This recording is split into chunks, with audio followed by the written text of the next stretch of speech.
General Studies 3. Topic: Indian economy and issues relating to planning, mobilization of resources, growth, development and employment. External commercial borrowings. 1. Introduction. External commercial borrowing (ECB) is basically a loan availed by an Indian entity from a non-resident lender. They are used widely in India to facilitate access to foreign money by Indian corporations and PSUs, public sector undertakings. Most of these loans are provided by foreign commercial banks and other institutions. In the post-reform period, ECBs have emerged a major form of foreign capital like FDI and FII. 2. ECBs in India. The DEA, Department of Economic Affairs, Ministry of Finance, along with Reserve Bank of India, monitors and regulates ECB guidelines and policies. India has always promoted capital inflows as a part of the development policy. Unlike China, most of the Indian foreign debt is mainly owned by the private corporate sector. ECBs have emerged as one of the chief conduits for strengthening the Indian corporate debt market. According to data on ECBs from RBI, it is found that its quantum has grown during the last decade, financial years 2007 to 17. The chief purpose for accessing funds through ECBs has evolved over time, with refinancing being the primary reason in the recent past. The government follows a well-designed ECB policy. Government puts ceiling for the total amount of ECBs that can be obtained by all Indian firms through the ECB route during a year. There are restrictions with regards to end use of the funds too. RBI recently liberalized the norms for ECB by including more sectors in the window.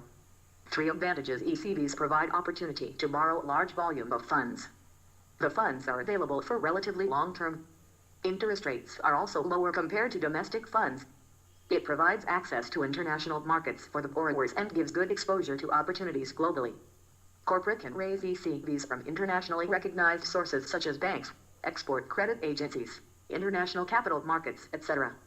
It is a way of raising capital without giving away any control, as debt holders don't have voting rights, etc. Avenues of lower-cost funds can improve the profitability of the companies and can aid economic growth. Due to rising NPAs, there is low credit offtake from banks. So ECBs serve the financial needs of the companies. For disadvantages. The growing importance of ECBs in the composition of external debt is a cause of concern for the Indian economy.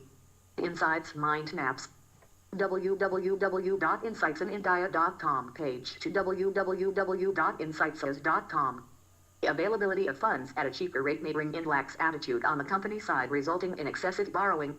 This eventually results in higher debt on the balance sheet, which may affect many financial ratios adversely. Higher debt on the company's balance sheet is usually viewed negatively by the rating agencies. This may result in a possible downgrade by rating agencies, which eventually might increase the cost of debt. The effect on earnings due to interest expense payments.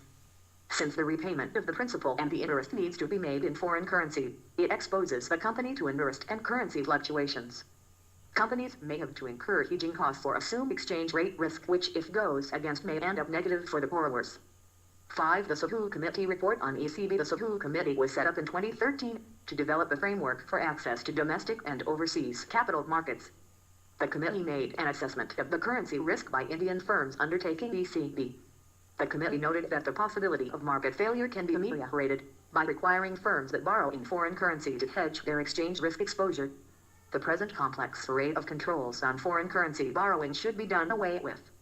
The Indian domestic rupee debt market is a viable alternative to foreign borrowing for financing Indian firms and does not entail any market failure. The policy should aim at removal of all impediments to the development of the domestic rupee debt market. 6. Conclusion. The companies need to be cautious about the exchange rate risk and impact on balance sheet debt to use